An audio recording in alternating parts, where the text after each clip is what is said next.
I am ready. Serbisyong totoo ng GMA News.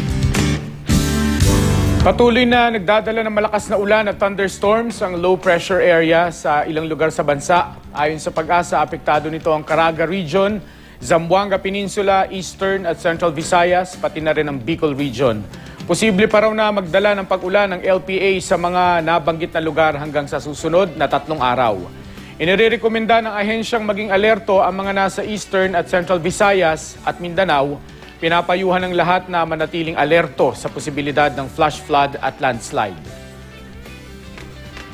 Mag-alert na sila, alamin nila yung pre-impending evacuation. O dapat na lang alamin kung saan yung ligtas na lugar. Huling namataan ng ahensya ang LPA sa 70 kilometers timog kanluran ng Cagayan de Oro City. Mababa raw ang tsansa maging bagyo ito sa susunod na 12 oras, lalo na't nasa may lupa ito. Pero may posibilidad pa ring lumakas ito at patuloy na magdala ng ulan, lalo na sa Kabisayaan, sakaling bumalik ito sa dagat. Sa datos ng Weather Central, magpapatuloy ang malalakas na ulan sa Zamboanga Peninsula, Northern Mindanao at Caraga Region. Katamtamang ulan naman na mararanasan sa iba pang bahagi ng Mindanao. Bukod sa maulap na langit, makakaranas din ng malalakas na ulan ang Kalakhang Visayas. Gayon din sa ilang lugar sa Mimaropa at Bicol Region. Mahinang ulan naman ang inaasahan sa iba pang bahagi ng Luzon dahil sa hanging amihan naman.